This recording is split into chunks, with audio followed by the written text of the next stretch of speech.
Présence culturelle et Philosophie Magazine. Je tiens d'abord à remercier Antonio Negri d'être parmi nous ce soir. Il rentre d'un long voyage en Amérique latine et j'imagine qu'il aura l'occasion de faire allusion dans son intervention. Je suis ravi qu'il ait accepté de faire le déplacement à Bruxelles ce soir. Je laisserai le soin à Martin Legros, comme d'habitude, de le présenter, puisque c'est son rôle, et puis c'est lui aussi qui animera le débat avec vous tout à l'heure. Simplement vous donner quelques indications sur la suite de notre cycle philo. Il n'est pas tout à fait finalisé, mais qui vous donne une idée des invitations que nous vous proposons. Donc, après avoir accueilli Sylvain Paresse et Olivier Montin au Festival des Libertés, Tony Negri ce soir, nous accueillerons au mois de février Bruno Latour, qui sera en dialogue avec Isabelle Stengers sur le thème de « Nous n'avons jamais été modernes ». Je pense que ce sera une très très belle rencontre. Ensuite, fin mars, nous devrions recevoir Camille Froide-Gourmétry et Catherine Manabou sur l'avenir du féminin. Donc là, on est sur la nouvelle question du féminisme avec deux pointures de cette pensée aujourd'hui. Et puis, nous avons en option pour le mois de mai de recevoir Lionel Nakache sur le thème de le cerveau et la pensée. Donc, on ira se balader du côté de toutes les avancées dans les neurosciences aujourd'hui, le fonctionnement de la pensée et sur les applications que ça a sur notre vie quotidienne. Voilà pour les grandes lignes de ce que nous avons prévu avec Martin dans les mois qui viennent. Nous serons évidemment à chaque fois ravis de vous accueillir. Je tiens aussi à remercier l'IEX qui nous accueille dans ses locaux. Merci à Antonio Negri et je vous souhaite une bonne soirée. Martin, tu as la parole. Merci beaucoup. Est-ce que vous m'entendez?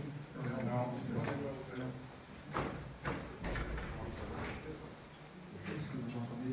Non. Est-ce que ça va mieux là? Non? Oui. Là, ça va mieux? Là? Oui.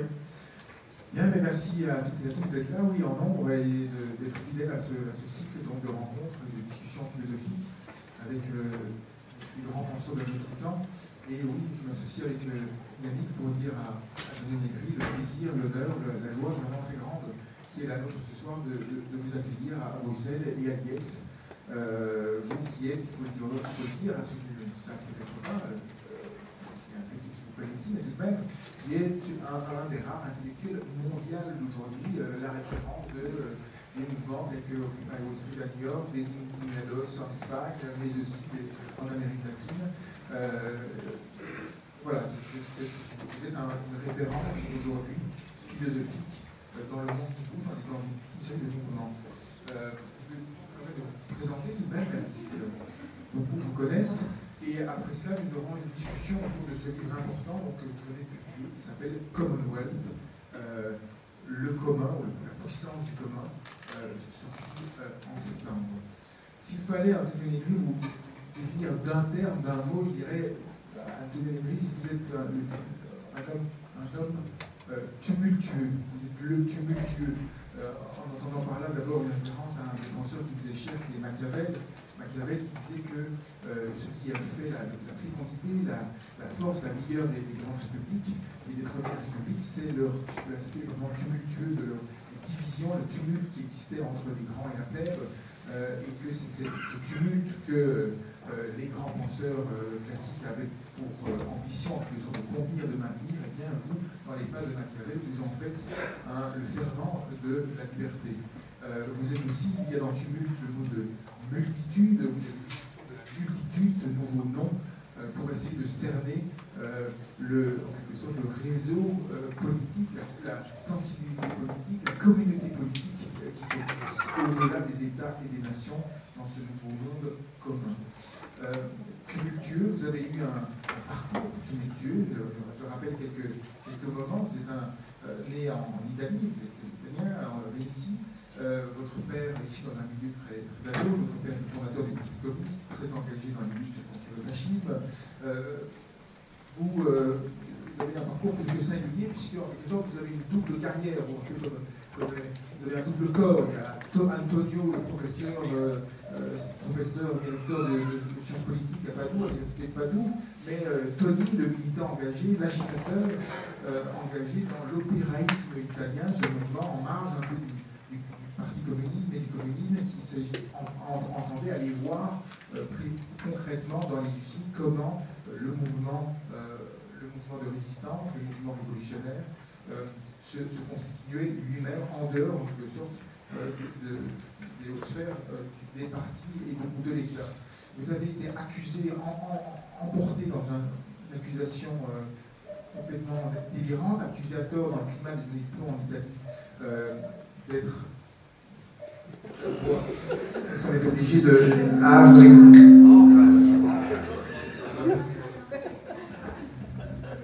Il fonctionne les... Comme ça, vous m'entendez? Oui. Non? Mais oui, certain. Hein. Là, c'est bon, non? Oui. Voilà.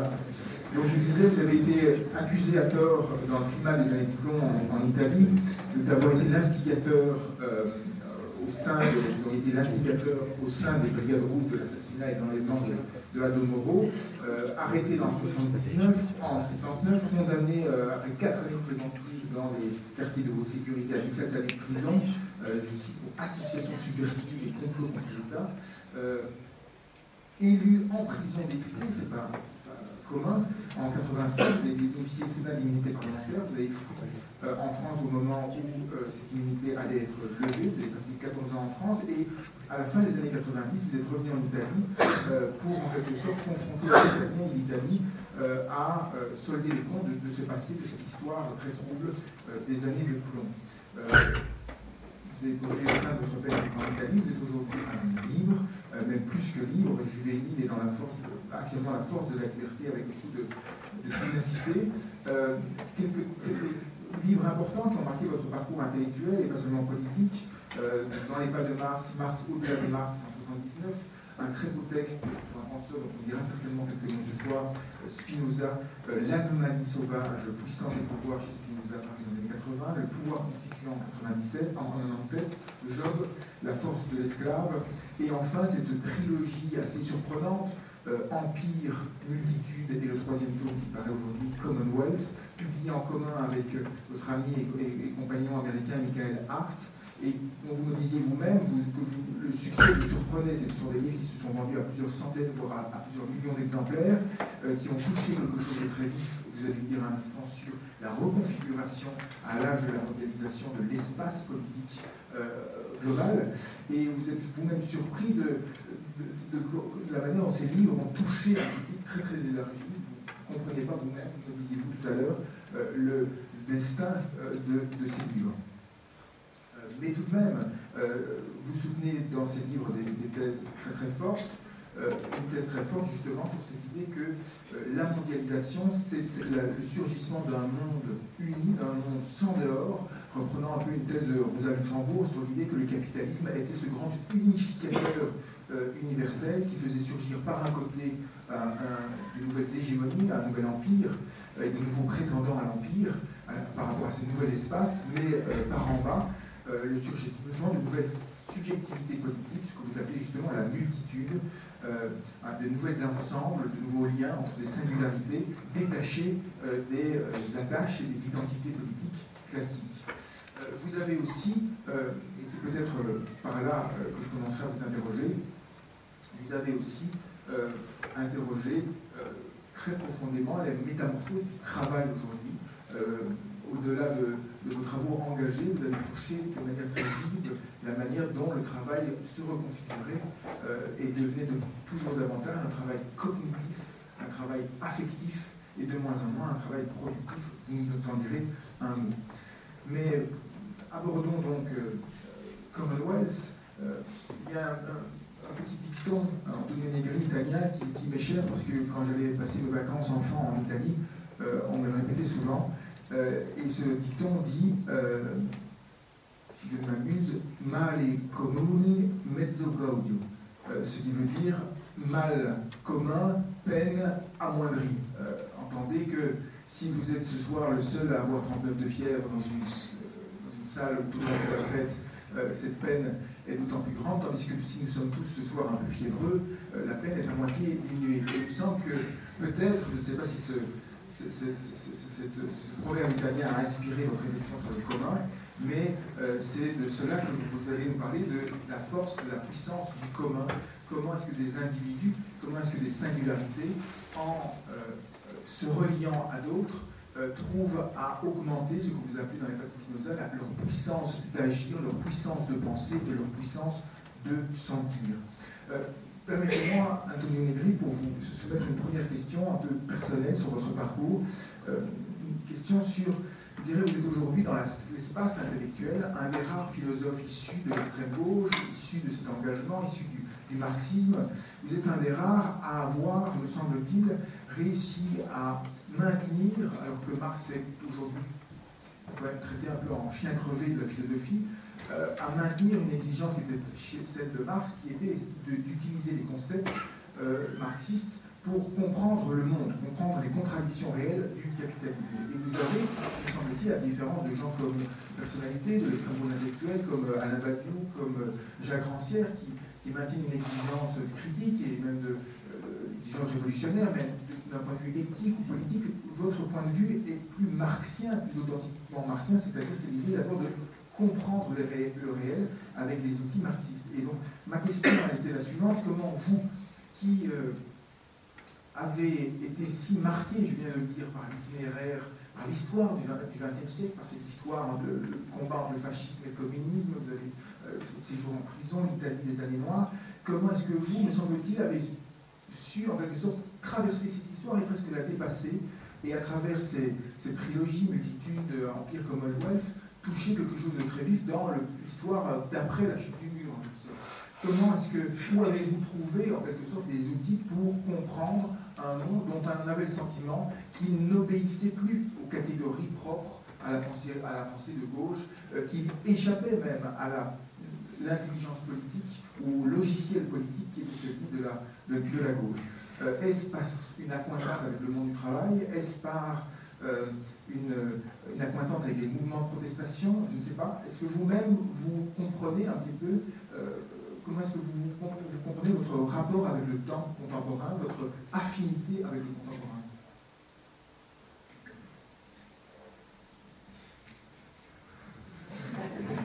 On commence toujours avec les questions plus faciles, non? Je ne sais pas. Moi, je pense que la question tout à fait fondamentale qui peut déterminer une continuité dans ma évaluation du marxisme, c'est le fait au milieu, dans mon évolution philosophique. C'est le fait que le travail, la force de travail, les riches et les pauvres, pour parler clair, ont été toujours la chose fondamentale à laquelle je regardais. Et pour moi, le problème c'était toujours être avec les gens qui travaillent. Et donc, regarder l'histoire, tout point de vue des luttes, des résistances. Je pense que je n'étais pas en dehors de la modernité bonne en faisant ça. Je pense que, par exemple, toute l'épistémologie contemporaine cherche en réalité ça. Je pense que le grand succès du foucaultisme, c'est justement avoir insisté sur cette petite chose, non, que le monde, il faut le regarder par le bas. Et il faut le regarder en relation à ce que sont les transformations de la subjectivité, à partir de la résistance. Ça, c'était un peu pour moi la ligne, c'est pas seulement la mienne. Hein. Moi, je suis devenu marxiste très tard. Je suis devenu communiste beaucoup avant. Je suis devenu communiste tout de suite, même quand j'étais plutôt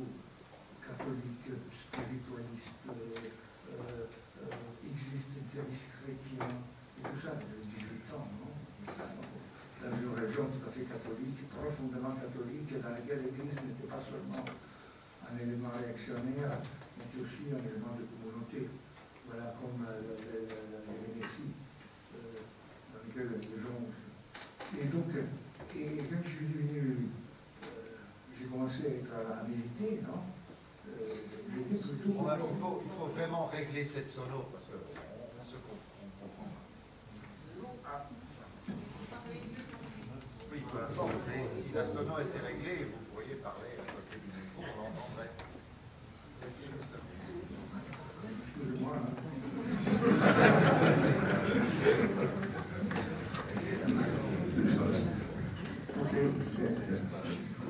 On entend bien comme ça? Oui. Mal, encore. Non, je pense qu'on entend bien. Oui, ça va. On ne sait pas le mettre plus fort d'ici, on entend bien. Oui. C'est bon, on va continuer s'il vous plaît. Écoutez, moi j'ai des petites affaires dans les oreilles.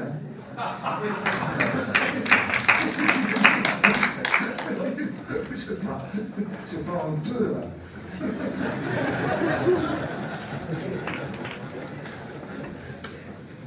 Et donc,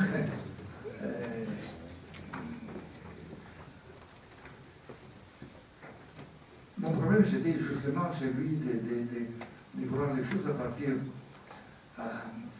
Et je disais justement que je n'étais pas tout seul dans ce processus. Non, je suis devenu marxiste après avoir rencontré les gens qui, après 1956, en Italie, avaient constitué des groupes. 56, c'était une date fétiche un peu, non? C'était la première grande répression que le stalinisme a fait de la révolution hongroise. Et à partir de ce moment-là, la critique du soviétisme en tant qu'il s'était consolidé avait été devenue centrale. Et j'ai connu ce genre de l'opéraïsme italien, justement, qui essayait de donner du marxisme une interprétation nouvelle, c'est-à-dire une interprétation, je crois, absolument fidèle. Ils insistaient beaucoup sur le fait que le capital n'est pas un léviathan, n'est pas un énorme patron, mais c'est toujours un rapport social. Un rapport social, ça signifie le capital, c'est quelque chose qui commande sur la force travail. Mais sans la force travail, sans sa capacité d'exprimer puissance, le capital n'est rien. Le capital est toujours, il faut toujours le définir dans ses rapports. C'est un rapport qui, à travers les technologies, à travers l'exploitation, forme la force du travail. Et la forme en tant que classe ouvrière industrielle, dans les années, entre les années 50 et 60. Mais cette classe ouvrière industrielle était quelque chose d'actif. Ce n'était pas encore sur lequel l'action du capital captait des choses mystérieuses. C'était la fatigue, le travail organisé, c'était les luttes, c'était l'invention, c'était la capacité des gens de maintenir l'usine en action, de régler les machines, de les saboter, certaines fois aussi.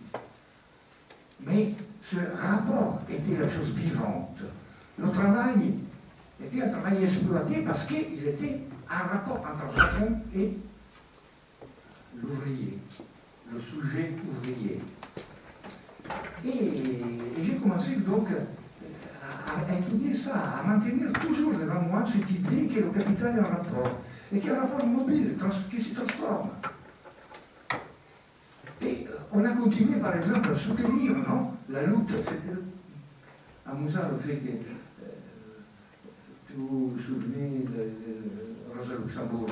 Parce que dans Rosa Luxembourg, il y a beaucoup ce concept, vraiment, de ce travail vivant, cette relation, ce rapport antagoniste. Cet antagonisme, qui est le moteur du capitalisme. Mais c'est aussi son danger permanent. Et il faut étudier donc ce rapport, qui est un rapport qui change. Un rapport qui change continuellement. Dans le capital industriel, il y avait l'ouvrier masse, cette grande masse ouvrière qui était mise là, dans les usines, qui travaillait dans les usines. La plus-value, la valorisation capitaliste passait à travers les horaires de travail, la journée de travail, son organisation, la mesure du travail, donc la mesure de l'exploitation, était liée au temps que les ouvriers passaient dans l'usine. L'organisation de la société était faite, et l'organisation de la société, l'organisation de la ville, de la famille, de la ville, de la société était faite sur la base de ce temps de travail. C'était le temps du travail qui dominait tout. Vous allez à Touran, ou dans les grandes villes industrielles, à Gênes, pour parler de lui qui était à côté de chez moi, et le matin à 6 heures, à 2 heures, à 10 heures du soir, c'était la vie. Les ouvriers qui entraient et qui sortaient, et des familles qui commençaient à vivre, et tout ça, les transports, et les rues qui se remplissaient des gens, et tout ça. Donc, suivre ça, lutter avec ces gens-là, ça c'était la clé de toute la compréhension du monde qu'on peut avoir. Je dis trop, je dis trop peu avec ça. Non, vous répondez très bien, justement, mais justement, ce travail-là, cette figure-là du travail, cette figure donc d'organisation biopolitique, de la vie politique au sens très général, a muté, et vous êtes un des premiers justement à avoir mis les concepts sur cette mutation. Nous ne vivons plus à l'âge du travail productif, dites-vous, nous vivons à l'âge d'un travail cognitif, d'un travail immatériel, je vous cite, les images, l'information, la connaissance, les affects, les codes, les relations sociales l'emportent sur les marchandises matérielles, les aspects matériels dans le processus de valorisation. Ce qui ne signifie pas que la production industrielle des marchandises disparaît précisément, mais que sa valeur est de plus en plus dépendante et soumise à des facteurs immatériels. La production de formes de vie devient la base de la plus-value. Alors, ce que je voudrais vous demander, c'est, est-ce que vous pouvez préciser un peu en quoi est-ce que ce travail immatériel a vraiment pris le dessus sur... Est-ce qu'aujourd'hui, en Europe, on a le sentiment justement que si l'Europe est à la peine, c'est que d'autres ont pris le relais dans la production du monde, que les ateliers ont migré en Chine, mais que ce n'est pas pour rien, et que la puissance a migré avec. Donc, est-ce que vraiment l'immatériel a pris le dessus sur la production matérielle? Et qu'est-ce que ça veut dire en termes, plus généralement, en termes simplement économiques, en termes, vous appelez le biopolitique, en termes d'organisation générale de nos vies? Avant tout, il faut se demander pourquoi. C'est la situation dans laquelle on décrivait avant se modifie. Se modifie parce que les ouvriers, les luttes ouvrières dans le centre du monde, les luttes anticoloniales dans le reste du monde ont détruit l'équilibre, la stabilité capitaliste à partir des années 60. Ils ont détruit la possibilité de maintenir un rapport de discipline sur les ouvriers, sur la société ouvrière. Ils ont détruit la possibilité de créer de la valeur dans les usines.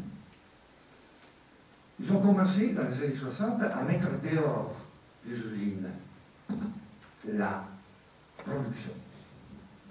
Ils ont commencé à faire travailler la société. L'automation dans les industries a levé la force de travail.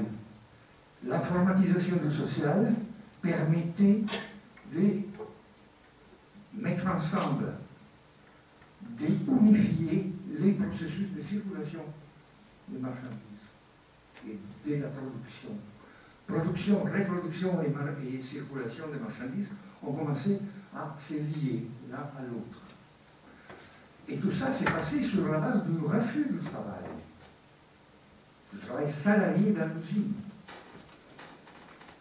Le travail salarié dans l'usine, c'était un véritable esclavage. C'était une vie absurde. c'était l'élimination du cerveau et de l'intelligence du travailleur.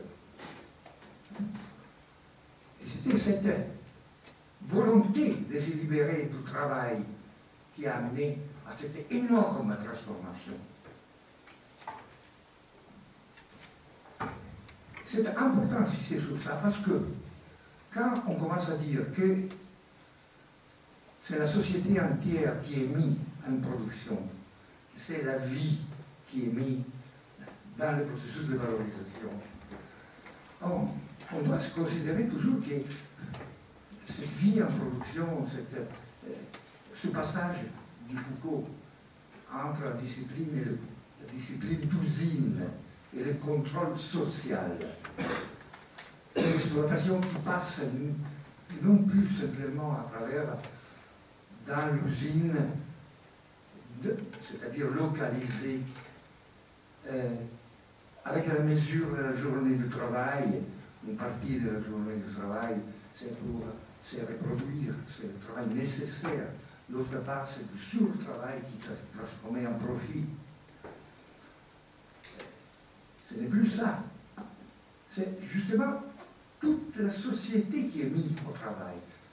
En termes marxiens, on passe de la subsumption formelle du travail dans le capital à la subsumption réelle de la société dans le capital. La société devient un circuit de production, un circuit de valorisation. Vous comprenez alors ce point. Les femmes qui étaient exclues complètement dans le marxisme classique du travail productif direct, dans cette définition étroite du travail productif que vous trouvez, je ne sais pas, chapitre 6 inédit du Capital, et que vous trouvez dans le volume 4 du Capital, etc. Mais tout ça est dépassé. Le travail féminin, qui est un travail de reproduction, notamment ce qui était alors, est tiré des dons à la production. Les grands problèmes, l'éducation, tout ça devient un élément productif direct. Mais c'est le travail qui change. On voit que vous êtes dans ce circuit social.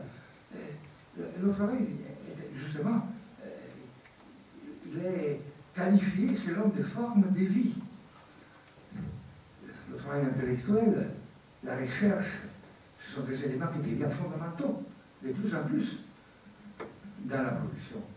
Mais ce n'est pas seulement ça. Le travail affectif, pensez par exemple au travail des soins, le travail dans les hôpitaux. C'est du travail ou non? C'est du travail. Et on verra aujourd'hui comme dans cette crise ici, ce n'est pas seulement du travail, mais c'est le travail, surtout le travail sur lequel on fait de la valorisation. La privatisation des hôpitaux, la privatisation des écoles et tout ça, qu'est-ce que c'est? Sinon, une exploitation extrême, fondamentale, que le capital impose aujourd'hui sur la vie. C'est la vie qui est devenue de plus en plus la matière de l'exploitation. Et regardez bien, ce ne sont pas des choses qui sont commencées hier. Hein? Ah. Quand vous pensez, par exemple, qu'en 1976, excusez-moi, c'est on dit ici, en 1976, devant la crise fiscale de New York,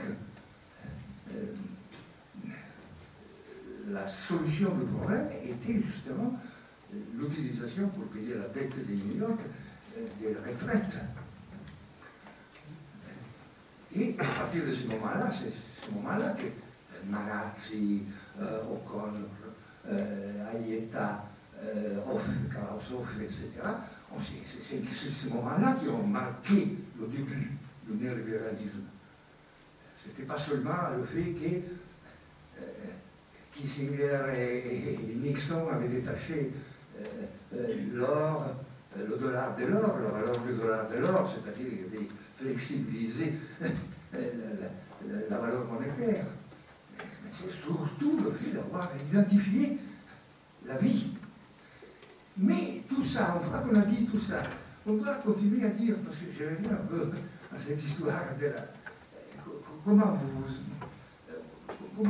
on a fait à continuer à être marxiste dans une société qui change. Il faut suivre le travail, la modification du travail, la modification de ce qu'on appelle la composition du travail. La composition technique et la composition politique. La composition technique c'est un rapport du travail, la forme dans laquelle l'ouvrier, le travailleur, touche à ce que Marx appelle le capital fixe. Ce n'est pas le capital constant, c'est pas le capital fixe, c'est-à-dire les instruments du travail. La manière dans laquelle il touche à ça, et les instruments du travail commencent à changer. Je vous disais avant, automatisation dans les usines, de plus en plus accentuée, informatisation sociale qui est devenue pratiquement totale, couverture de tous les espaces dans lesquels il y avait encore des alternatives à la marchandisation du social, et absorption d'un travail qui est un travail relationnel, linguistique, production des codes, etc., affective, comme forme de travail autant important et souvent plus important du travail physique et du travail matériel spécifique. On dit travail immatériel, c'est sûr que c'est idiot de dire travail immatériel. Alors, le travail est toujours fatigue, corporité, c'est toujours ça. Mais dire travail cognitif, on va dans des sphères dans lesquelles, en plus, il y a eu toute une idéologie qui a unifié immédiatement au travail cognitif la liberté, toute une série d'utopies assez douces et vulgaires. Dire simplement coopératif, c'est un concept qui indique une chose très importante sur laquelle je reviens tout de suite, mais c'est insuffisant. Donc, dire immatériel, c'était un peu la médiation, entre guillemets, non, entre beaucoup de significations, non, qui étaient en réalité qualifiées d'une manière immatérielle, à différence de la dureté du travail matériel, voilà la nouvelle situation. Mais une fois qu'on a dit ça, justement, il faut dire que la matérialité est encore plus forte, si vous voulez, dans un certain sens, parce que un des phénomènes, je crois, les plus importants qu'aujourd'hui on trouve et qui nous renvoie au phénomène de la résistance, au phénomène de la dureté, de l'antagonisme, c'est le fait que, quand vous prenez Marx, vous avez 4 normes du capital, si vous voulez, non? Le capital constant, c'est la grande structure du capital, en général. Le capital variable, c'est la dépense capitaliste pour payer le salaire. Après, vous avez un autre rapport qui est, c'est-à-dire la force de travail, non? Après, vous avez un autre rapport, c'est capital fixe, c'est-à-dire l'ensemble des instruments, des machines, des matières premières qui sont utilisés dans la production. Et d'autre part, le capital circulant, c'est-à-dire la marchandisation et tout ça. Si vous pensez bien, aujourd'hui, dans le concept de l'ouvrier ou du travailleur cognitif immatériel, vous trouvez que toute une partie du capital fixe, c'est-à-dire des instruments qui sont nécessaires pour produire, sont assimilés, réappropriés par cette machine humaine qui est l'ouvrier, qui est le travailleur. L'acteur, le sujet du travail informatique est quelqu'un qui travaille dans la machine, qui a assimilé la machine.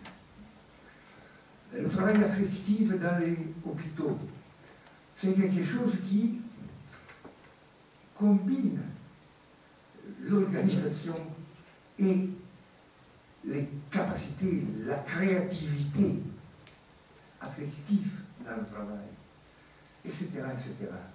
Et on peut faire ça et insister sur ça, sur ce caractère machinique du travail cognitif, c'est-à-dire sur cette appropriation du capital fixe, détermine une certaine autonomie, indépendance, puissance du travailleur devant le capital. Ce n'est plus le capital qui organise le travail, mais c'est l'autonomie des travailleurs qui détermine la coopération sociale.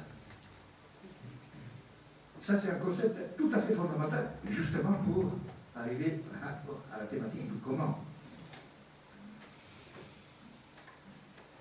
C'est-à-dire, et ce n'est pas particulièrement difficile à expliquer, je crois que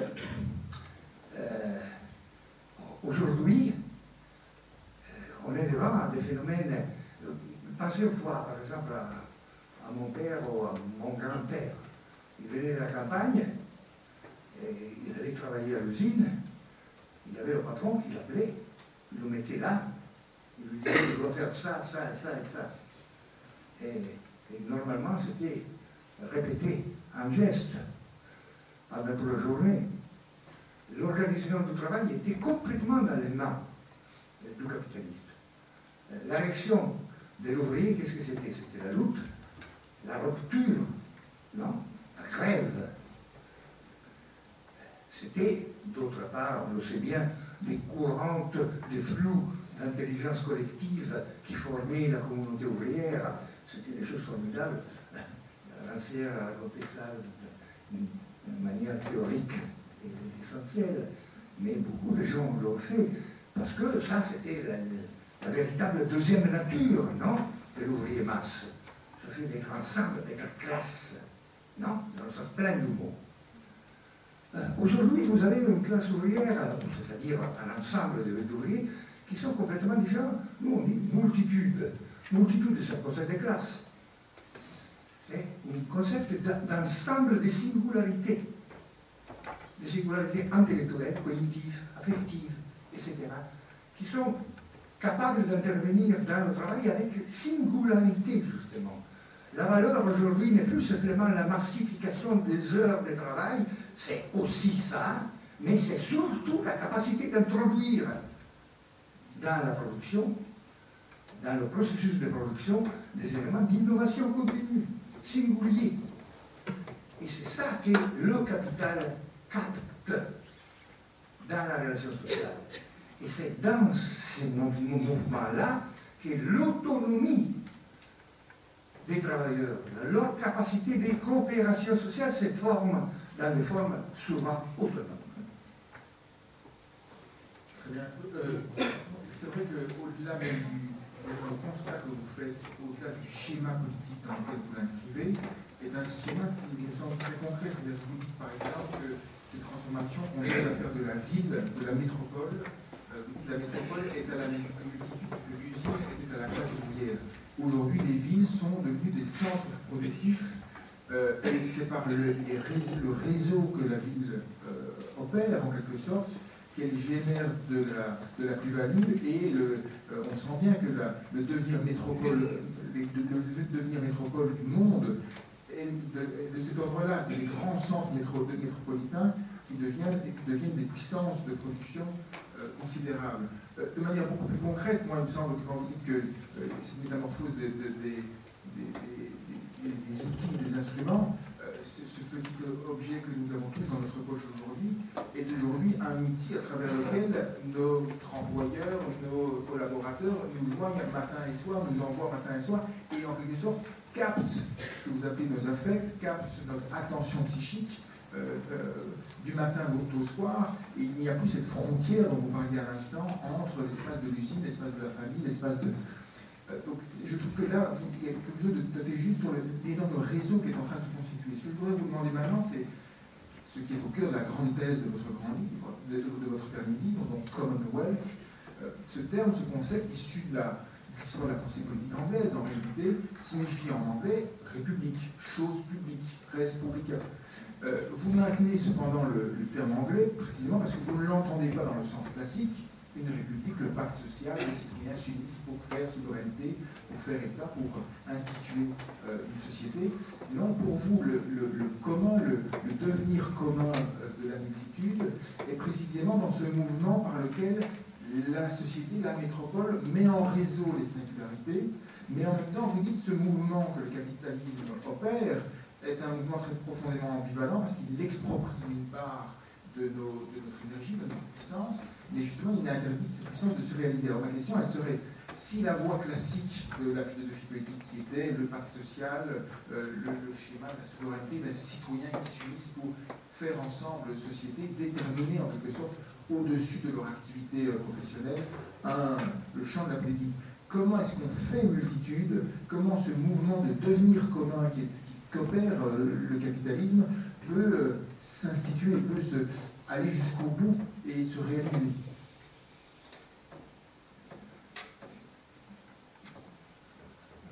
Moi, je crois que quand on se pose ces questions, on peut se les poser par le bas, à nouveau. C'est-à-dire, on est dans un processus. On est donc à une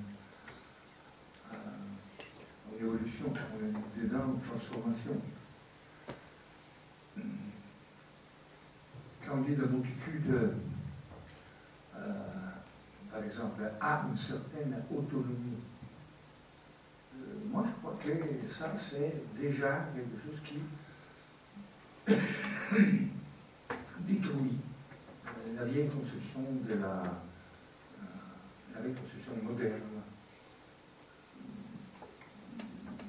de l'État et du rapport social de domination. Commonwealth, c'est justement république, en anglais classique du XVIIe siècle.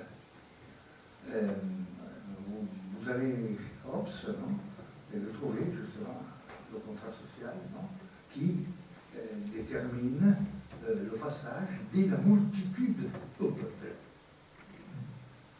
La multitude est toujours cette chose horrible, sauvage, des gens qui sont crépus, et c'est seulement le passage à travers l'État qui forme le peuple.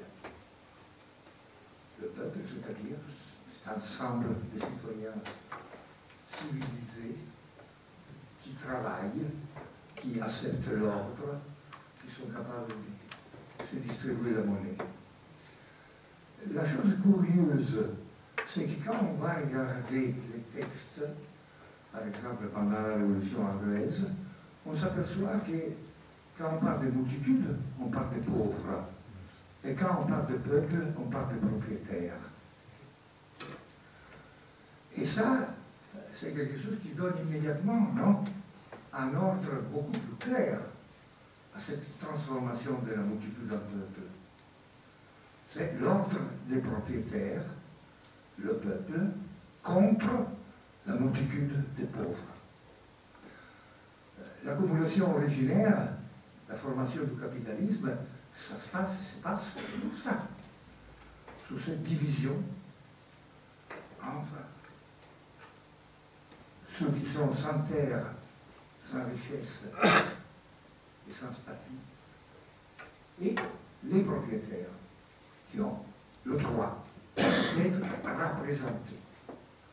Ils sont le peuple qui est à la base, mais ils sont en réalité le produit de la souveraineté.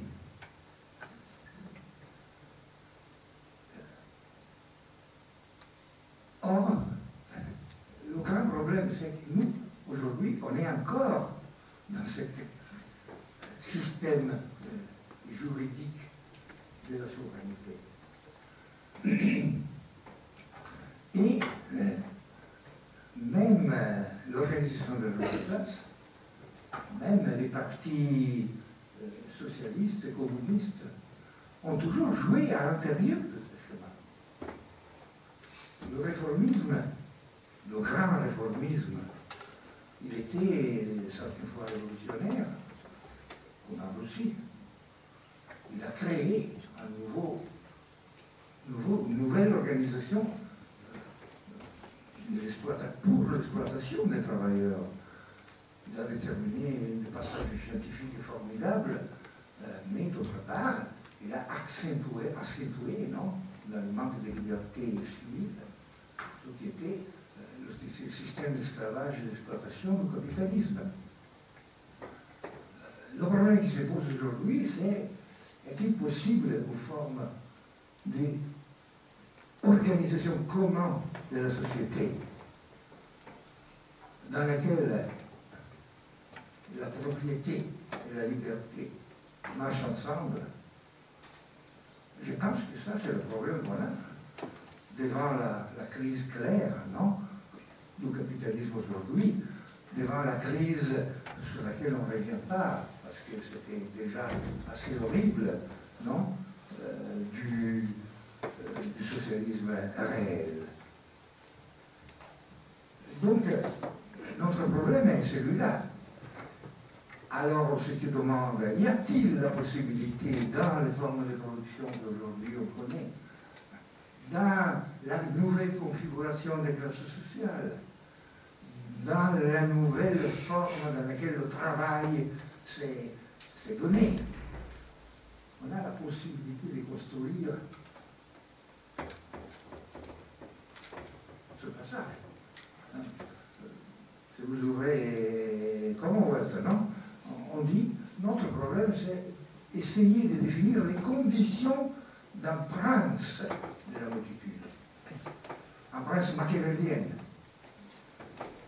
Ça veut dire une forme dans laquelle la multitude arrive à s'organiser dans cette transformation de la société et des formes politiques de la société.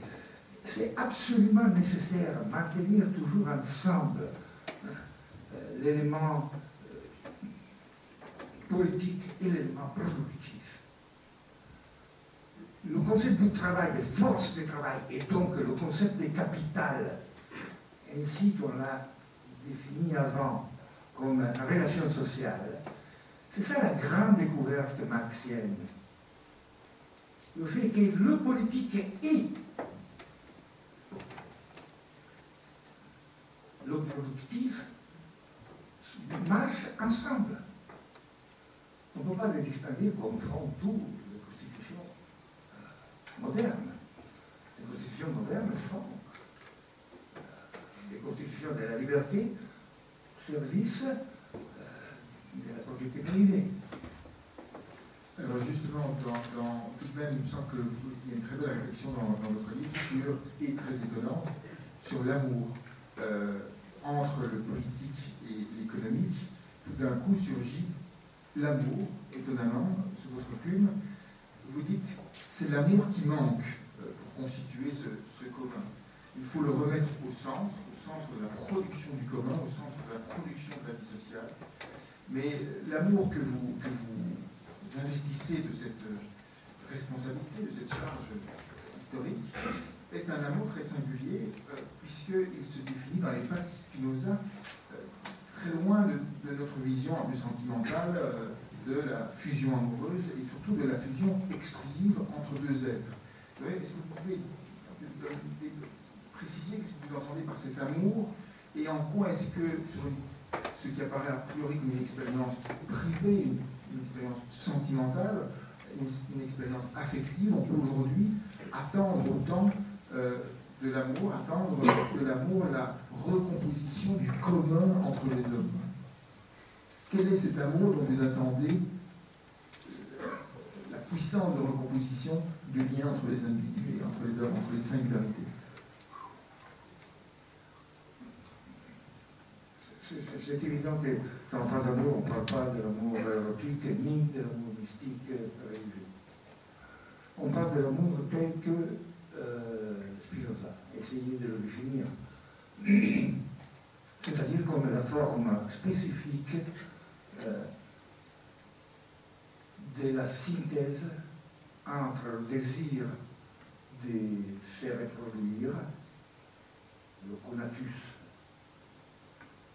l'essai continu de vivre, la nécessité d'être ensemble, parce que la solitude n'existe pas. On ne peut pas vivre seul. On peut vivre seulement avec les autres. Et enfin, la construction d'être commun que l'amour détermine. Pourquoi? L'élément fondamental dans la philosophie classique moderne de l'État est la peur. Ça, c'est le concept fondamental. La peur et la mort. Et c'est quelque chose qui dure, non? D'Hobbes jusqu'à Heidegger. La peur et la mort sont le concept fondamental de la philosophie moderne. Cette philosophie des patrons, d'une puissance qui impose son signe et sa volonté de mort. La peur, il faut avoir peur. On doit vivre. Et aujourd'hui, qu'est-ce que c'est que les médias sinon l'injection continue de la peur dans la vie normale, quotidienne? Qu'est-ce que c'est la dette? Sinon la peur du déshonneur, ou la peur de la faim. Qu'est-ce que c'est cette idée continue du chaos et tout ça? Et quel est l'opposé à ça? C'est-à-dire une idée de liberté. Et c'est une idée de liberté qui se combine, qui va ensemble avec ce qui est la vie, non? La vie, c'est se mettre ensemble. Comment c'est possible de naître tout seul? On est avec la peur. Oui, il y a des gens qui l'ont dit, des mystiques. On est avec l'espoir. On est parce qu'il y a l'amour de la mère. On se met ensemble parce qu'on a envie de construire ensemble. Moi, je viens de Venise, je pense à ceux qui ont fait des gens qui sont arrivés là. Dans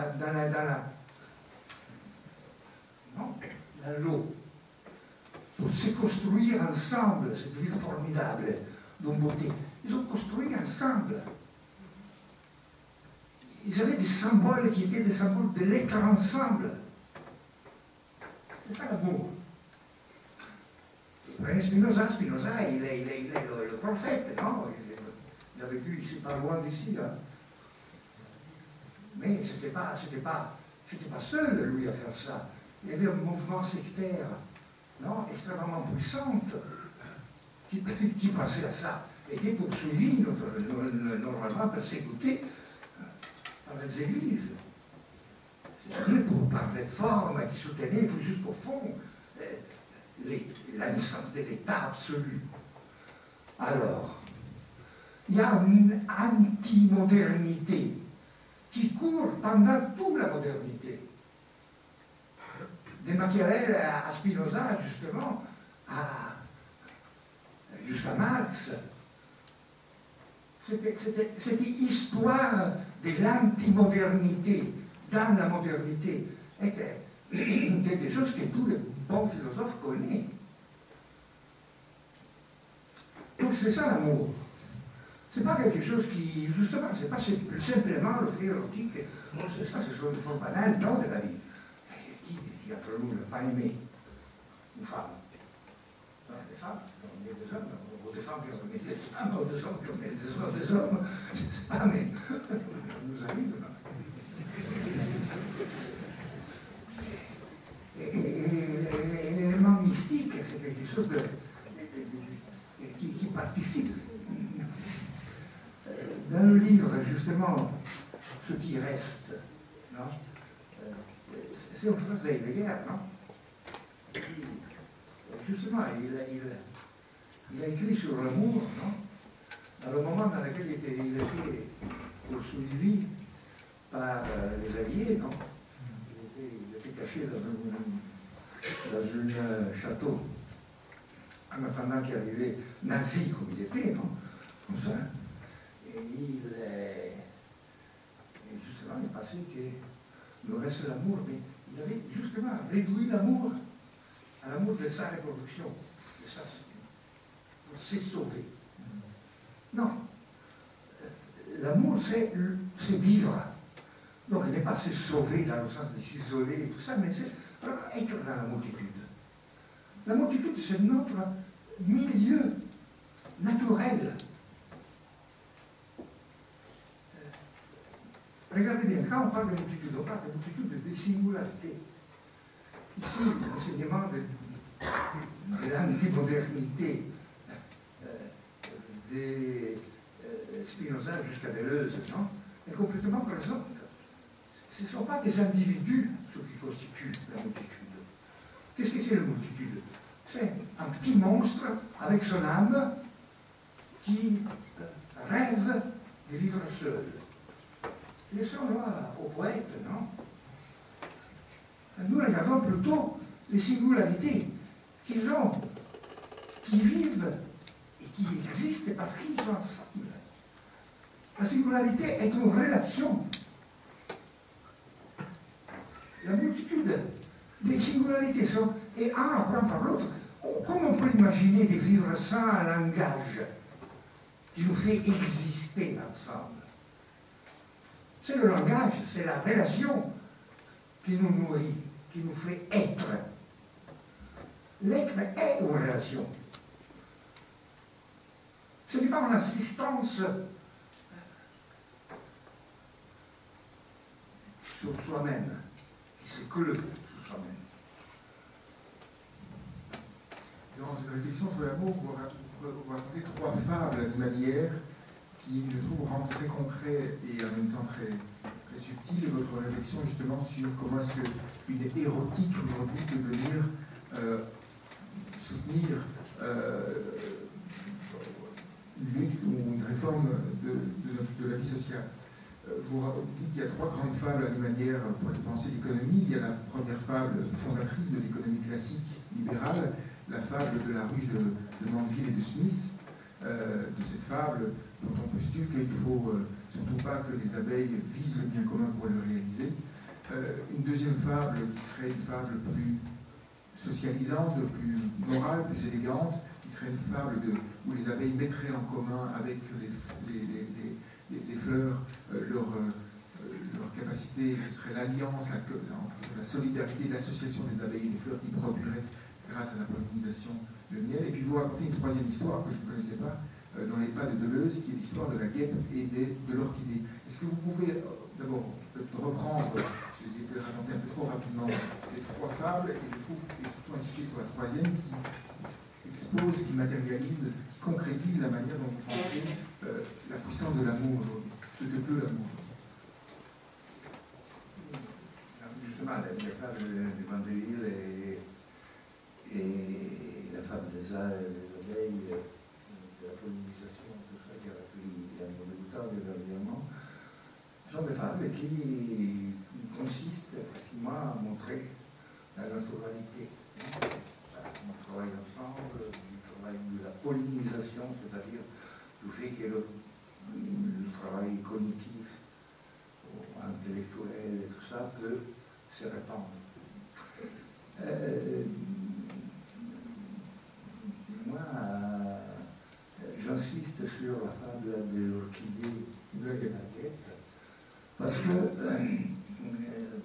la fable de la pollinisation étant à dire, excusez-moi, étant à dire en quelque sorte que nous ne sommes pas des individus tous assoiffés de notre intérêt, que le bien se réalise malgré nous, mais que la pollinisation montre que l'abeille, en poursuivant des fleurs, réalise le commun et que la fleur réalise le commun de l'abeille et qu'il y a une sorte de commun mais qui s'impose naturellement comme si c'est une vraie fable, c'est-à-dire comme si finalement nous poursuivions tous le bien. C'est la fable inverse de la fable des abeilles. Celle justement de la guêpe et de l'orchidée, je vous laisse la parole, elle est plus subtile, plus aléatoire et donc plus belle.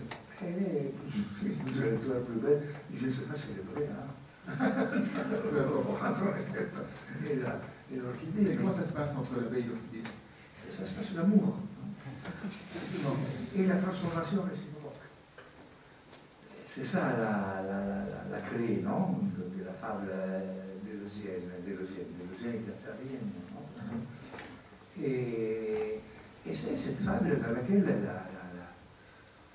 l'orchidée a besoin, non, de faire l'amour avec la guêpe. L'orchidée, c'est un fleur qui n'est pas sexué. Il a besoin absolument de cet rapport avec la guêpe. Et c'est cette transformation. Et la guêpe meurt. Pour mourir dans ce rapport. L'orchidée prend, l'orchidée a la forme et elle dégage un phéromone qui attire la guêpe, et la guêpe vient planter son dard en elle, et c'est ce qui opère tout le processus. Et vous tirez de cette fable l'idée qu'il ne faut pas croire que l'amour c'est juste nous sommes tous dévoués les uns aux autres pour un commun rêvé, idéal, mais que c'est plutôt au gré de rencontres, au gré d'aléatoires que vous voyez, vous, les ressources. Oui, mais tout ça devient hors de la poésie pour devenir réel. Quand vous considérez que le sujet se produit, non, dans le rapport avec l'autre, et la guêpe se produit dans le rapport avec l'orchidée. Je ne sais pas, ce concept de production est un concept qui est naturellement assez contesté, et justement, parce que la production de marchandises est une production qui termine non, dans la banalisation de l'acte de produire. Et récupérer le concept de production en tant que concept de production des formes de vie, de subjectivation, c'est l'élément central dans tout le discours qu'on a fait. Je voudrais insister surtout sur deux choses. La première, c'est la notation, si vous voulez, que la production n'est pas quelque chose qui, dans la multitude, se répète, non? Elle devient de plus en plus, non, quelque chose qui met ensemble les subjectivités. Mais se mettre ensemble les subjectivités, c'est toujours les transformer. Et tout ça dans une certaine autonomie.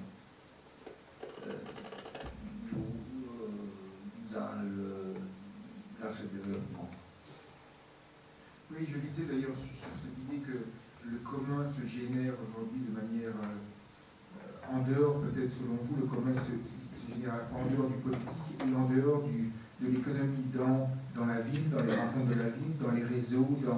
Et je lisais justement il n'y a pas longtemps une des prix Nobel d'économie pour dire que vos réflexions touchent à quelque chose qui est au cœur même de la réflexion économique, c'est pas uniquement des prises de position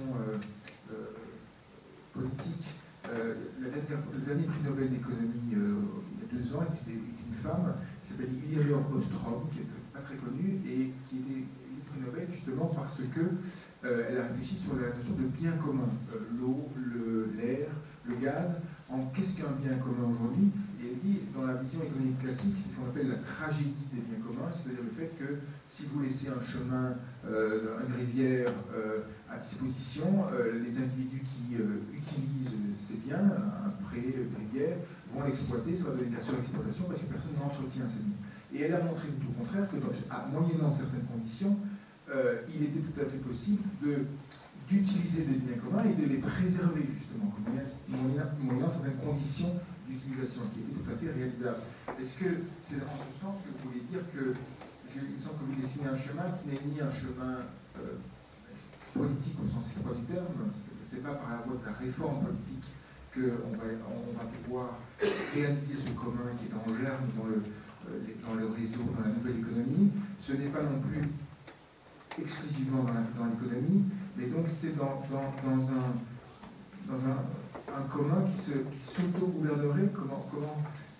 J'en viens là à la troisième partie de notre entretien sur lequel je voudrais vous amener, c'est-à-dire que vous êtes aujourd'hui le penseur de référence de mouvements tels que les mouvements Occupy Wall Street aux États-Unis, les mouvements des indignés. Comment est-ce que s'articule dans votre réflexion ces mouvements qui sont des mouvements politiques, des revendications politiques, et votre réflexion sur le commun? Est-ce que ce sont eux, de votre point de vue, qui sont les porteurs du commun aujourd'hui? Et quelle redéfinition du commun, de quelle redéfinition du commun sont-ils porteurs à vos yeux? Beaucoup de questions, mais la première question sur ce commun qui se dessine, est-ce que c'est ni politique, c'est un chemin intermédiaire? Et est-ce que c'est ça que dessine aujourd'hui, ou est-ce que c'est ces revendications, ce chemin qu'on retrouve dans les revendications aujourd'hui par le monde de protestation? Mais il faut distinguer entre ce qu'on appelle le commun naturel et le commun artificiel. Et c'est une distinction qui justement aide à l'histoire de la pensée et des pratiques. Le commun naturel, c'est l'air, l'eau et toutes les ressources naturelles qu'on trouve. Le commun, ce sont les choses sans lesquelles on ne peut pas vivre. Et le commun artificiel est au contraire l'ensemble qui est produit par le travail et à plus les pensées, l'ensemble de la communication, de la langage et tout ça. Comment on peut traiter avec ces deux biens, ces deux formes de biens? Je crois que c'est assez difficile aujourd'hui distinguer les uns des autres. L'air, l'eau, devient de plus en plus quelque chose qui est touché par l'évolution capitaliste. L'eau, et en particulier désormais, distribuée par les grandes entreprises capitalistes.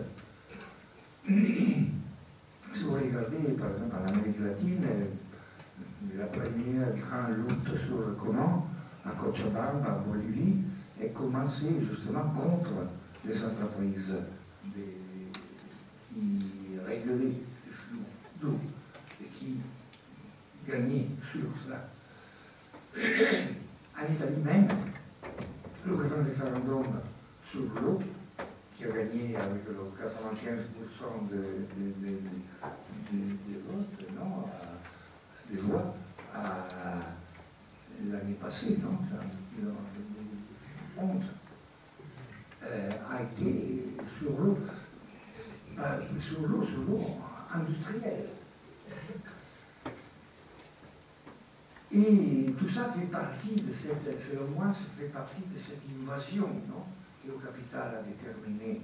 C'est ce passage entre la subvention formelle qui laissait des espaces encore, à l'exploitation directe des biens naturels, à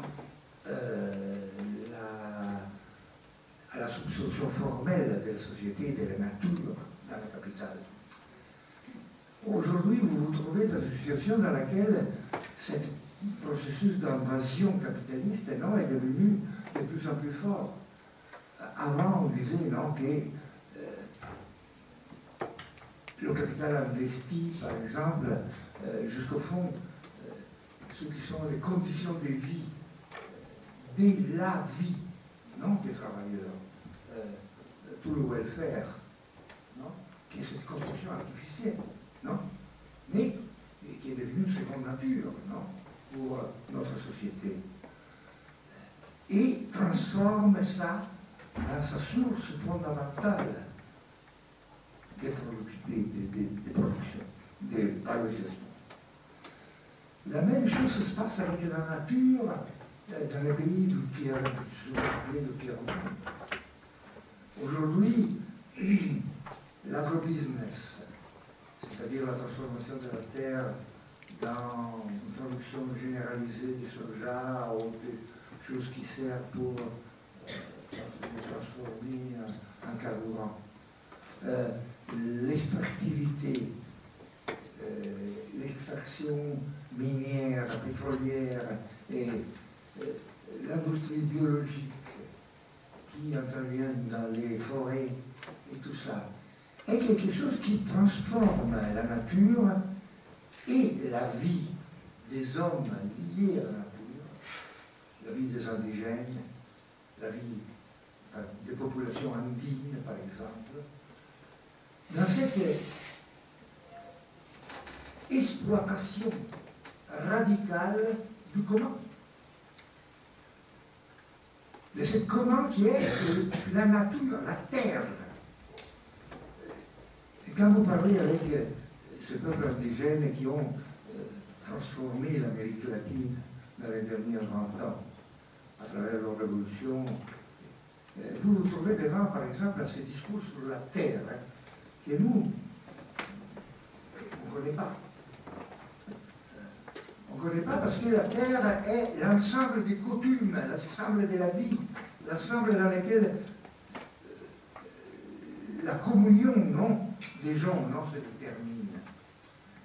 Et quand vous voyez qu'est-ce que c'est la pénétration des grandes entreprises, même pas plus américaines, mais chinois ou brésiliennes, dans les forêts de l'Amazonie, vous restez complètement. Alors, selon moi, la pression du biopouvoir sur les conditions biopolitiques de l'existence est en train de devenir de plus en plus important. Et tout ça, ça se passe avec justement des moyens physiques centrales, mais surtout ça se passe à travers ce qu'il y a de nouvelles formes dans lesquelles le capital s'organise. C'est le capital financier. Parce que le capital financier, ce n'est pas une forme parasitaire du capital. C'est la forme que le capital a aujourd'hui. Une fois il y avait le capital industriel, qui exploitait l'usine, exploitait tout ça, non, déterminé. Aujourd'hui, il y a le capital financier, qui est une forme de capital, donc un rapport social lui-même. Seulement la finance peut capter la production sociale. La production sociale est symétrique au pouvoir de la finance. C'est seulement la monnaie, la capacité de capter d'une manière, à travers les moyens de la monnaie, ce qui se passe dans toute la société, et donc de la mesurer, de la diviser, de la hiérarchiser, de redéterminer les rapports de force et de subjection, qui détermine qui est le capital. Le capital financier, ce n'est pas une forme parasitaire devant la production réelle, ce serait quelque chose de différent. Comme si la production réelle était encore avec les patrons de l'usine et tout ça. Et il y a les patrons de l'usine, mais les patrons de l'usine aujourd'hui n'organisent plus. Les patrons de l'usine ont des actions qui fonctionnent dans le capital financier.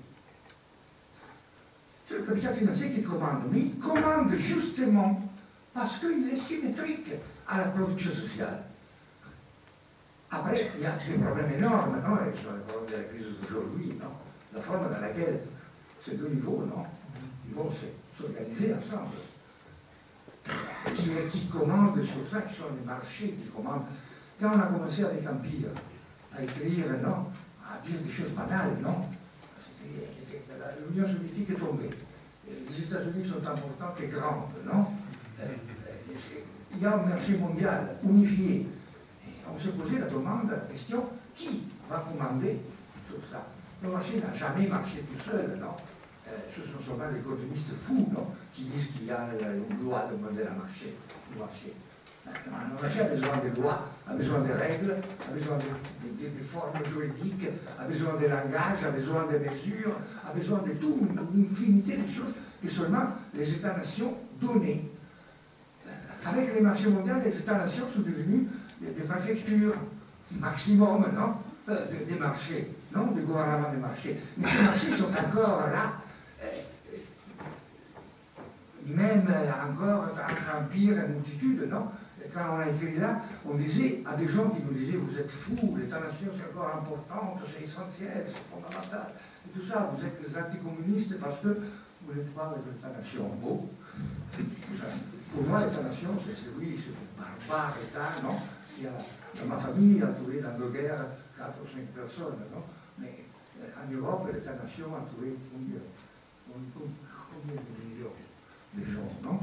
Pour moi, l'État-nation reste ça, non. Ma haine pour l'État-nation n'est jamais modifiée. Mais aujourd'hui, je suis content de voir que tout le monde, non, pense que l'État-nation sert à peu, non. C'est pour tenir ensemble les flamands. C'est déjà difficile, non. Voilà. Mais, à part ça,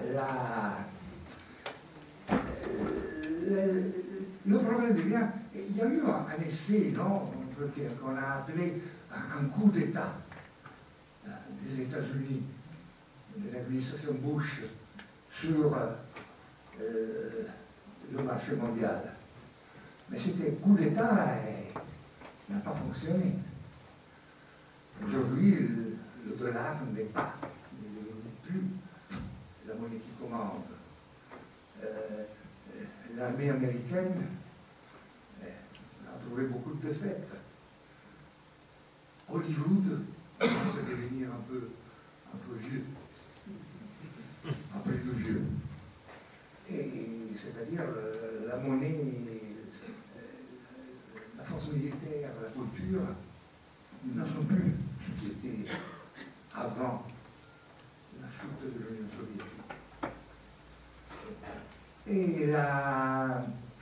Et aujourd'hui, justement, sur ce terrain, il y a ce capital financier qui est responsable de ces règles. Donc, les problèmes d'aujourd'hui sont posés, sont ça, non? Le capital financier, en réalité, organise le comment. Parce qu'il le commande. Le capital financier représente le mauvais comment. Mais, de l'autre part, ce comment, non, qui est subjugué, et quelque chose d'actif. C'est la force travail. C'est justement le produit de ces processus duquel on a parlé avant. Et donc aujourd'hui, la perspective politique est une perspective politique qui va se construire. Et l'important, c'est ça enlever le plus tôt possible les vieilles formes dans lesquelles les multitudes s'organisaient. Les vieilles formes à partir de la représentation jusqu'à l'indépendance de la banque sont des formes qui sont désormais devenues des formes horriblement dangereuses et réactionnaires. Poser le problème de l'unité des travailleurs dans certains espaces et on constitue l'Europe peut-être pour nous, les États-Unis pour les autres, commencer à envisager la continuation des grands processus d'unité, de lutte et de libération en Amérique latine. Espérer que en Chine, la lutte des classes répond pas seulement à être vivante, parce que la lutte des classes est vivante en Chine dans une manière énorme, mais c'est représenté d'un point de vue politique, à casser les cages dans lesquelles est maintenue. Identifier des passages politiques communs, le revenu garanti pour tout le monde, par exemple, pour commencer. Parce que si la production est une production sociale, c'était évident que tout le monde participe à cette production. Le problème, c'est organiser dès l'intérieur cette production. Donc, diviser les revenus, distribuer les revenus selon... Nous, on dit, entre amis, il faut construire une monnaie du commun. Qu'est-ce que c'est la monnaie du commun? C'est pas seulement un moyen d'échange, non? C'est toujours nécessaire d'avoir un moyen d'échange. Mais c'est la mesure que nous, on donne à notre vie dans le rapport multidolinaire et dans le rapport productif. Et c'est cette mesure qui ne dépend pas du capital financier. Mais c'est quelque chose qui est construit par. Regardez, tout ça, c'est pas quelque chose de tellement fou. Hein. C'est quelque chose qui est en train de se passer, par exemple, le fait que